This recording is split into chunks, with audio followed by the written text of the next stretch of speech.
सत्संगत जी, प्यार से कहना धन निरंकार जी। स्वागत है आप सभी का हमारे YouTube चैनल सोना इंस्पायर विचार पर। इस वीडियो की शुरुआत करने से पहले दास आपसे हाथ जोड़कर एक भावपूर्ण निवेदन करना चाहता है। हमारा उद्देश्य आपके जीवन में सकारात्मक शांति और प्रेरणा का संचार करना है। हर रोज़ हम आपके लिए एक नई प्रेरणादायक वीडियो लाते हैं। इन वीडियो के माध्यम से हम आपके जीवन में आत्मविश्वास, शांति और प्रेम का संदेश पहुंचाना चाहते हैं। आपसे निवेदन है, कृपया हमारे चैनल को सब्सक्राइब करें और नोटिफिकेशन को ऑन करना न भूलें, जिससे कि आप किसी भी अनमोल साखी, सत्संग या संदेश से वंचित न रहे। आज की हमारी कहानी का विषय है सत्संगत जी, प्यार से कहना धन निरंकार जी। सत्संगत जी, आशा करता हूँ सतगुरु माता जी की कृपा से आप सभी अच्छे होंगे, स्वस्थ होंगे। सत्संगत जी, आप जी के चरणों में प्रेरणादायक कहानी विचार, जिसका विषय है आत्मा और परमात्मा। आइए सत्संगत जी जानते हैं इस प्रेरणादायक कहानी के माध्यम से। सत्संगत जी, मैं कौन हूँ? आत्मा की परमात्मा तक की यात्रा। सत्संगत जी, यह कहानी एक साधारण किसान धीरज की है, जो संसारिक दुखों से थक कर आत्मा की खोज पर निकल पड़ता है। रास्ते में उसे कई गुरुओं, साधुओं और अनुभवों से गुजरना पड़ता है। यह कहानी आत्मा के असली स्वरूप, जीवन के उद्देश्य और परमात्मा से मिलने की आंतरिक यात्रा को चित्रित करती है। सत्संगत जी, धीरज एक गांव में रहने वाला मेहनती किसान है, लेकिन धीरे धीरे जीवन के दुख, धोखे और मृत्यु के अनुभव उसे भीतर से हिला देते हैं। एक दिन वह अपने पिता से पूछता है, पिताजी, हम क्यों जी रहे हैं? क्या यही जीवन है? पिता मुस्कुराते हुए कहते हैं, जिस दिन तू जान जाएगा कि तू कौन है, उस दिन तुझे सब उत्तर मिलेगा। धीरज घर छोड़कर आत्मा की खोज में निकल पड़ता है। वह पहले एक योगी से मिलता है, जो कहता है, तू शरीर नहीं है, तू आत्मा है। लेकिन जब तक तू मन को नहीं साधेगा, तब तक तू आत्मा को नहीं जान पाएगा। धीरज ध्यान करना शुरू करता है, लेकिन उसका मन भटकता है। उसे लोभ, मोह और अहंकार के दृश्य दिखाई देते हैं। वह समझता है कि आत्मा तक पहुंचने का रास्ता कठिन है। एक साध्वी उसे बताती है, मन यदि घोड़ा है तो विवेक उसकी लगाम है। आत्मा की यात्रा विवेक से ही संभव है। वह एक संत से मिलता है, जो उसे आत्मा के 5 लक्षण बताता है, जो कि इस प्रकार है, जैसे चेतना, शांति, प्रेम, ज्ञान, आनंद। धीरज समझता है कि आत्मा कोई वस्तु नहीं, एक अनुभव है। धीरज एक बार फिर मोह में फंसता है, जब उसे एक महिला से प्रेम हो जाता है। लेकिन जल्दी ही वह समझता है कि सच्चा प्रेम आत्मा का गुण है, स्वार्थ नहीं। वह मोह को त्याग कर आगे बढ़ता है। एक दिन गहरी तपस्या के दौरान उसे एक दिव्य प्रकाश दिखाई देता है। उसे भीतर से आवाज आती है, मैं ही तू हूँ, तू ही मैं हूँ। आत्मा और परमात्मा अलग नहीं है। धीरज की आंखों से आंसू बहने लगते हैं। वह समझ जाता है कि परमात्मा बाहर नहीं, भीतर है। धीरज अब गांव लौटता है, लेकिन एक बदलते हुए व्यक्ति के रूप में। वह सेवा, प्रेम और ज्ञान के पथ पर चलता है। वह दूसरों को भी आत्मा की पहचान और परमात्मा की अनुभूति के लिए प्रेरित करता है। अंत में वह कहता है, मैंने पूरी दुनिया ढूंढी, परमात्मा को खोजने अंत में पाया, वह तो मेरे ही भीतर था, हर पल, हर श्वास में। सत्संगत जी, राजा की आत्मा और जंगल का परमात्मा, एक दिव्य खोज। सत्संगत जी, यह कहानी है एक राजकुमार विवान की, जो सुख सुविधाओं से भरपूर जीवन जी रहा है, लेकिन भीतर से बेचैन है। वह जानना चाहता है कि आत्मा क्या है और परमात्मा कौन है। यह प्रश्न उसे गहन, रोमांचक और आध्यात्मिक यात्रा पर ले जाता है, जहाँ वह न केवल आत्मा को पहचानता है बल्कि परमात्मा से एक हो जाने का अनुभव करता है। सत्संग जी, राजकुमार विवान हर प्रकार के सुख भोग चुका है, पर एक रात वह नींद में चौंक कर उठता है और खुद से पूछता है, ये सब कुछ होते हुए भी मैं अधूरा क्यों हूँ। महल के एक कोने में एक बूढ़ा संत उससे कहता है, विवान, तुझे अपने भीतर उतरना होगा, आत्मा को जानना होगा, तभी परमात्मा तक पहुँच सकेगा। विवान अपना मुकुट छोड़कर अकेले जंगल की ओर निकल पड़ता है। रास्ते में उसे साधक, योगी और रहस्यवादी मिलते हैं। हर कोई उसे एक ही दिशा में इशारा करता है, भीतर देखो। वह एक रहस्यमय आश्रम में प्रवेश करता है, जहाँ 3 द्वार होते हैं। पहला शरीर, भोग और इच्छाओं का त्याग। दूसरा मन, विचारों की शुद्धि। तीसरा आत्मा, मौन में उतरना। हर द्वार पार करते हुए वह एक एक परत को हटाता है। एक रात ध्यान में उसे पिछले जन्म की झलकियाँ मिलती है। उसने राज किया, युद्ध किए, पर फिर भी शांति न मिली। एक गुरु उसे बताता है, तो आत्मा है, जन्मों से यात्रा में है परमात्मा तक पहुंचने के लिए। तुझे पूर्णतः तभी मिलेगी जब तू खुद को मिटाकर समर्पित करेगा। जंगल में उसे एक रहस्यमय साधु मिलता है, जो न हंसता है न बोलता है, पर उसकी आंखें विवान को भीतर तक झंझोर देती है। साधु उसे केवल इतना लिख कर देता है, तू वही है जिसे तू खोज रहा है। विवान एक पेड़ के नीचे बैठा ध्यान करता है और अहंकार का विसर्जन करता है। एक दिन, एक रात गहन ध्यान में उसे ब्रह्मांडीय प्रकाश का अनुभव होता है। समय, स्थान, विचार सब विलीन हो जाते हैं। उसे एहसास होता है परमात्मा कोई बाहर का अस्तित्व नहीं, आत्मा का ही विस्तृत रूप है।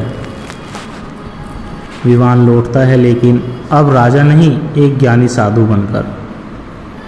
वह कहता है, मैंने राज्य त्यागा, जंगल में भटका, पर जब अपने भीतर देखा तब परमात्मा मिला। आत्मा और परमात्मा अलग नहीं, वही जल, वही लहर। सत्संगत जी, ज्ञान की यात्रा आत्मा से परमात्मा तक।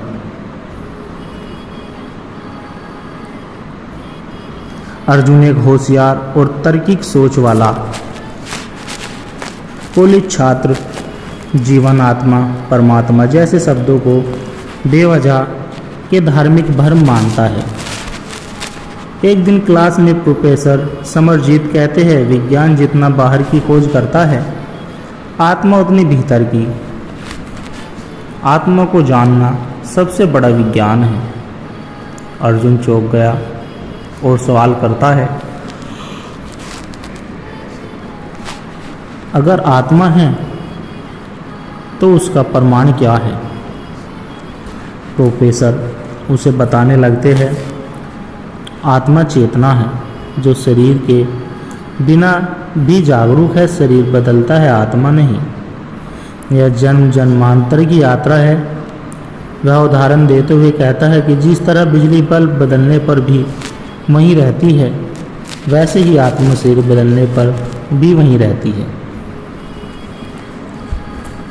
प्रोफेसर उसे क्वांटम फिजिक्स, ऊर्जा के सिद्धांत और भारतीय उपनिषदों के बीच के संबंध समझाते हैं। चेतना को लेकर वैज्ञानिक भी उलझे हैं।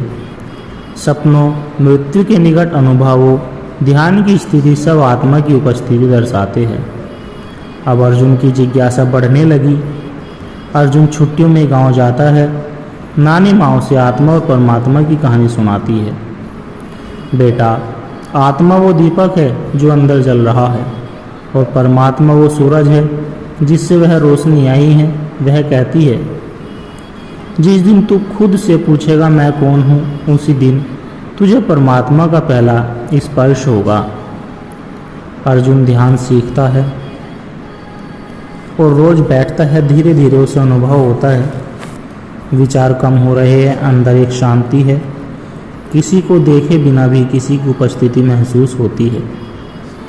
वह प्रोफेसर से पूछता है, क्या यही आत्मा है? वे जवाब देते हैं, तू अनुभव कर रहा है, सोच नहीं। यही आत्मा की शुरुआत है। प्रोफेसर बताते हैं, परमात्मा कोई बूढ़ा आदमी आसमान में नहीं है, वो एक शुद्ध ब्रह्म चेतना है जो सब जगह है। आत्मा उसी परमात्मा की एक झलक है। उपमा देते हैं, बूंद अगर समुद्र में आई तो समुद्र से अलग कैसे हो सकती है। अर्जुन एक पहाड़ी आश्रम में मौन रखने वाले साधक से मिलता है। साधक कुछ नहीं बोलते, पर अर्जुन उनके साथ ध्यान में बैठता है। वो महसूस करता है, मैं शरीर नहीं हूँ, मैं विचार भी नहीं हूँ, मैं केवल हूँ। वही उसे आत्मा और परमात्मा का अद्वैत अनुभव होता है, जो दो नहीं बस एक ही अस्तित्व है।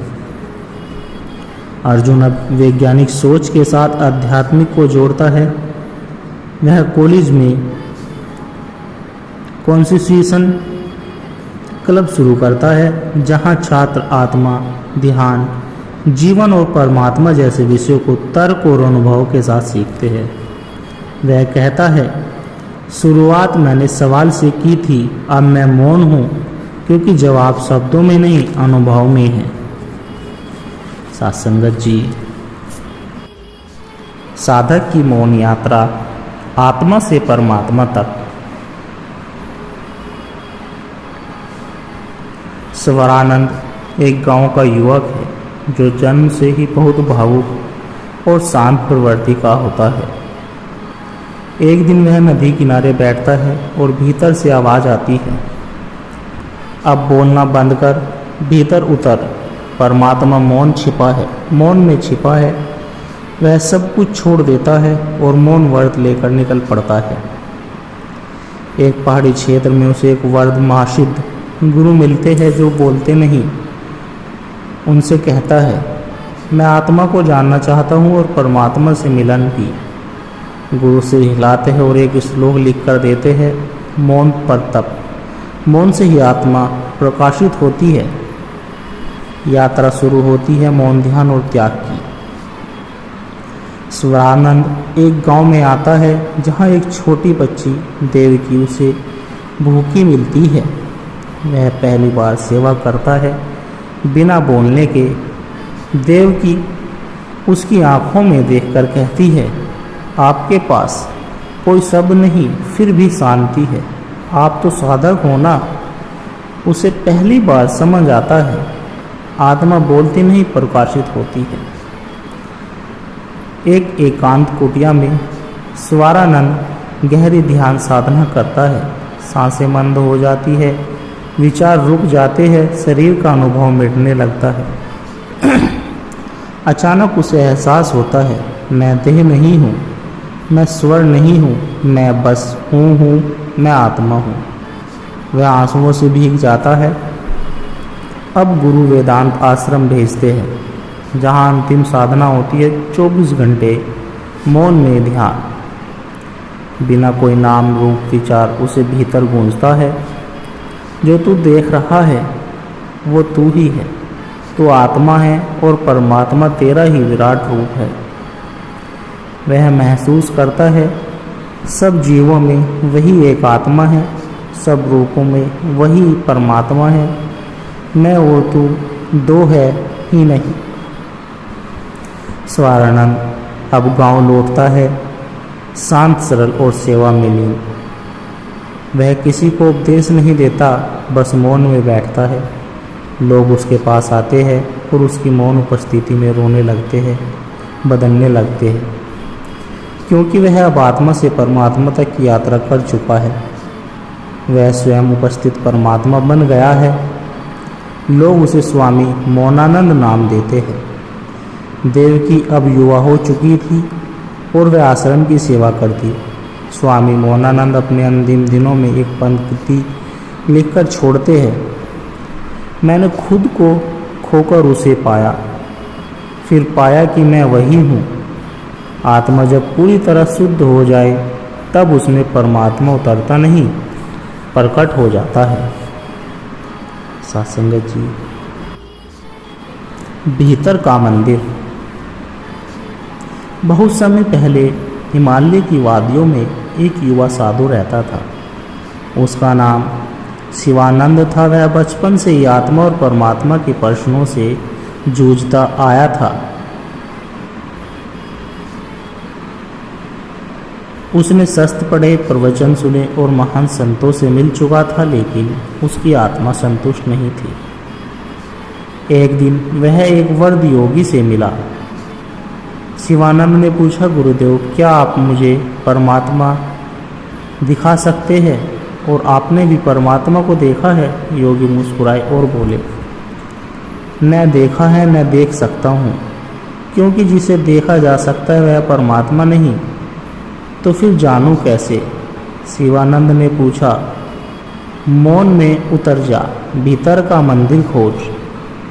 शिवानंद ने मौन धारण कर लिया। उसने बोलना, लिखना, यहाँ तक कि इशारे करना भी छोड़ दिया। वह एक गुफा में रहने लगा। बाहर से लोग उसे मौन बाबा कहने लगे, लेकिन भीतर उसके युद्ध शुरू हुआ। विचार आंधियों की तरह आते, कभी क्रोध उठता तो कभी वासना, कभी भय, लेकिन वह हिला नहीं, बस बैठा रहता घंटों तक, दिनों तक। धीरे धीरे उसकी सांसें धीमी होने लगी, विचार कम होने लगे। वह बस हूँ इस भाव में रहने लगा। गुफा के बाहर एक बच्चा गणेश रोज उसे दूध और रोटी देने आता। शिवानंद ने कभी कुछ नहीं मांगा, लेकिन बालक हर दिन आता। एक दिन शिवानंद ने आंखों से आंसू बहने लगे। इस बालक में ही तो करुणा है, यही तो आत्मा है, यही परमात्मा का रूप है।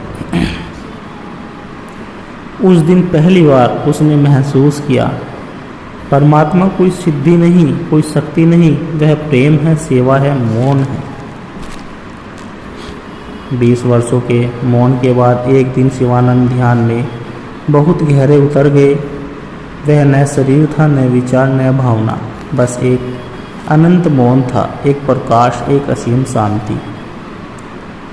उसे प्रीति हुई, मैं ही आत्मा हूँ, मैं ही परमात्मा हूँ। मंदिर बाहर नहीं, भीतर है, मूर्ति नहीं, मौन है। शिवानंद अब फिर से बोलने लगा, लेकिन बहुत कम। वह कहता, मैंने मंदिरों में नहीं, भीतर खोजा। मैंने मंत्रों में नहीं, मौन में सुना। मैंने परमात्मा को नहीं पाया, क्योंकि मैं ही वह था जिसे खोज रहा था। सत्संगत जी, यह कहानी हमें सिखाती है कि आत्मा और परमात्मा कोई अलग अलग सत्ता नहीं, बल्कि एक ही चेतना के दो भाव है। जितना हम मौन, सेवा और प्रेम में उतरते हैं, उतना हम भीतर के मंदिर के पास चले जाते हैं। सत्संगत जी,